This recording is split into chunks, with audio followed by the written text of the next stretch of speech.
Donc, nouveau document, format impression A4 vertical RVB. Vous avez toujours l'autre document ouvert?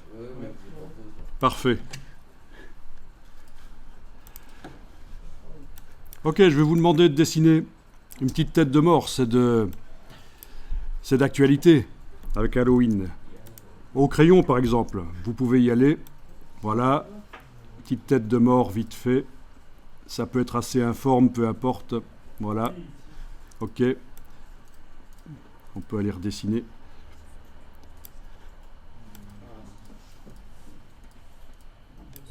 Vous avez votre tête de mort à peu près stylisée, symbolique.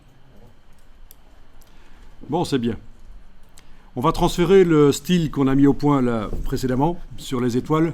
On va le transférer sur la tête de mort. Donc, il faut retourner dans l'autre document. Ben oui, parce que si on est sur le dessin de la tête de mort, dans style graphique, il n'y a pas les styles graphiques. C'était uniquement pour le document précédent. Donc, un petit rappel, parce qu'on l'a vu ça. Comment transférer un style graphique d'un document à un autre. Bon, ben il faut utiliser comme transport un objet, n'importe lequel, même un nouveau qu'on fait là. Voilà. Je fais un petit polygone qui va utiliser le style graphique. Il faut le copier, CTRL-C, donc édition copier. Aller le coller dans l'autre document, CTRL-V. Du coup, le style graphique est transporté avec, et l'objet là ne nous sert plus. Touche suppression, et il est supprimé. Et on va pouvoir sélectionner notre semblant de tête de mort et appliquer le style graphique dessus. Voilà. Amusant. Ça marche? Transporter un style graphique d'un document à l'autre. Voilà comment on va pouvoir faire. Tête de mort, il faudrait au minimum les 2 orbites. Et puis ce sera bon. Donc comment faire? Alors, je vous montre une solution, mais ne la faites pas, parce que ce n'est pas la bonne. La solution consisterait à créer, donc au crayon, un orbite, voilà, appliquer le style dessus, mais faire en sorte que dans la palette aspect, à la place du rose, on ait du gris par exemple. Voilà, du gris, voilà. Et là, on peut aller le positionner. Voilà. Mais ce n'est pas la meilleure méthode. Ça peut marcher, mais ce n'est pas la meilleure méthode. Moi, ce que j'aimerais vous montrer ici, et je vais mettre ça de côté, c'est comment faire des trous dans une forme. Est-ce que vous vous souvenez qu'on a vu ça, comment faire des trous dans une forme? Bon, je vous montre. Vous allez au crayon. D'abord, on va verrouiller cette forme-là pour ne pas aller la modifier au crayon, parce qu'on va aller travailler sur elle, mais pour ne pas la modifier au crayon, dans la palette des calques, menu fenêtre calque, on va aller verrouiller cette forme-là. Donc, palette des calques, j'ouvre, je verrouille cette forme-là, voilà. Verrouillé. Puis je vais aller dessiner au crayon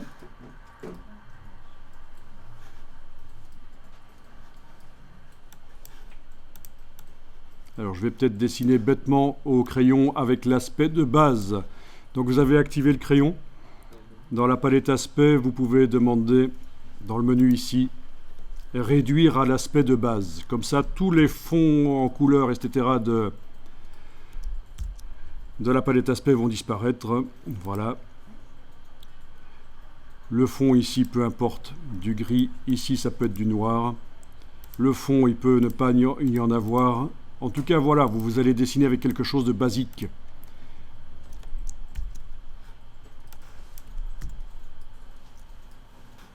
Donc, aucune forme n'est sélectionnée. J'ai activé le crayon. Je suis allé dans le menu de la palette aspect, réduire à l'aspect de base. J'ai mis du noir comme contour, aucun fond. Voilà, et en principe, si je dessine maintenant, ça va faire l'aspect de base, le truc basique de Illustrator.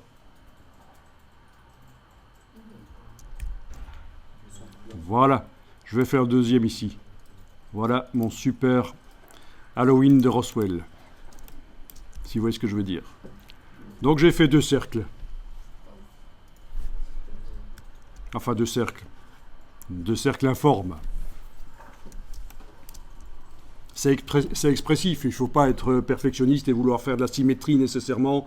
Symétrie, vous savez comment il faudrait faire si vous voulez de la symétrie. Voilà, on a vu la parfaite symétrie dynamique, mais ici c'est vraiment le truc basique, vite fait. Roswell Pastèque, avec les couleurs là, c'est bien. Il manque plus que les petits grains noirs.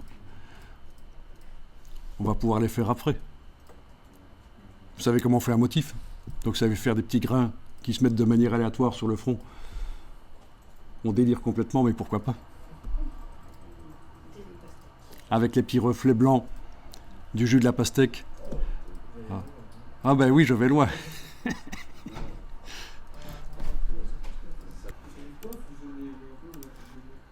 Bon, je vais enregistrer ici...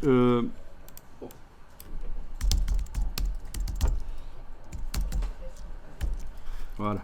Vous enregistrez pour ne pas perdre ça. Bien.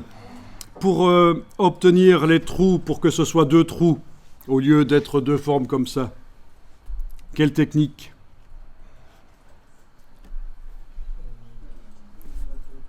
On va faire 2 techniques. Vous allez prendre tout ça, vous allez englober et dupliquer tout ça. Avec la flèche noire, vous englobez. Ah tiens, il y en a une qui ne veut pas sélectionner parce qu'elle est verrouillée. Palette décalque, on va aller la déverrouiller. Donc, j'englobe avec la flèche noire. Touche Alt, je duplique vers le bas ici. On va faire 2 techniques pour obtenir les trous, là où ils doivent être.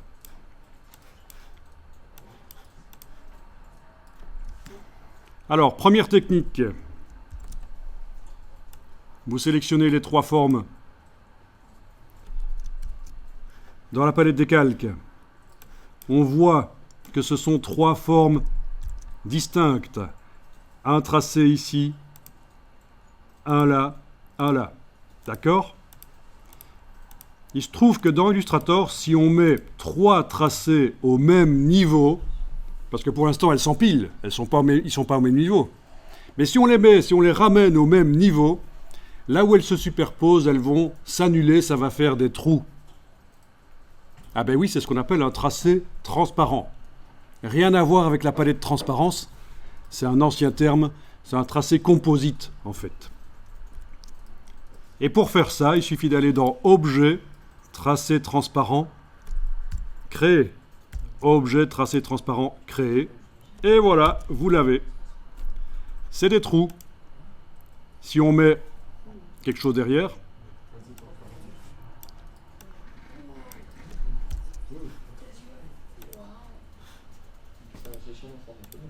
voilà, si je déplace ici le rectangle en dessous du tracé transparent, on voit que c'est réellement transparent. C'est des trous. Et ça, c'est intéressant. Et vous avez obtenu donc un tracé transparent qui est composé de plusieurs formes, sélectionnables séparément avec le signe, la flèche blanche plus. Voilà. D'accord? Et là où ça se superpose, ça fait un trou. Du coup, si je le mets en dehors, attendez, je clique à côté. Si celui-là, il veut bien sélectionner? Oui, ok. Si celui-là, je le mets en dehors, ben, c'est plus un trou. Si je le mets à moitié en dehors, voilà ce que ça fait. C'est à moitié un trou. Si je les superpose les deux ici, ça fait des choses bizarres. Donc là où ça se superpose à une forme, ça fait un trou. Voilà. Amusant.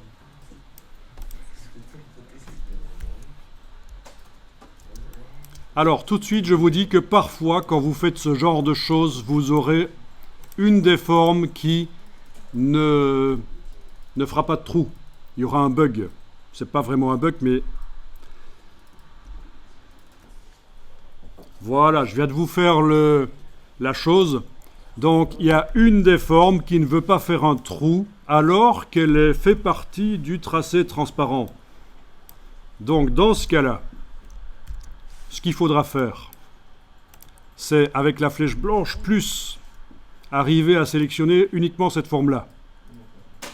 Et aller dans menu fenêtre, option d'objet. Donc je vous l'explique parce que ça va forcément vous arriver quand vous faites des tracés transparents. Surtout, oui, ça arrive dans le cas où de tracés complexes en fait. Alors, la palette option d'objet, on fait apparaître la palette complète.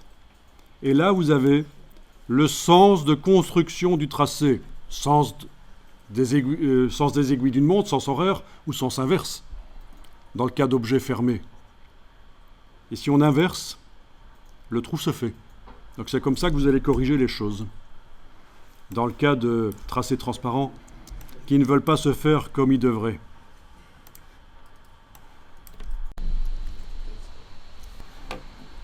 Donc, autre méthode ici, en sélectionnant à la fois le contour et une des formes ici. Le Pathfinder, menu fenêtre Pathfinder.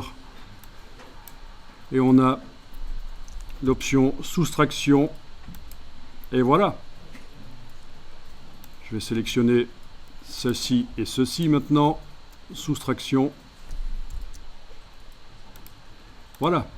Parfois, ça marche moins bien que de faire un tracé transparent.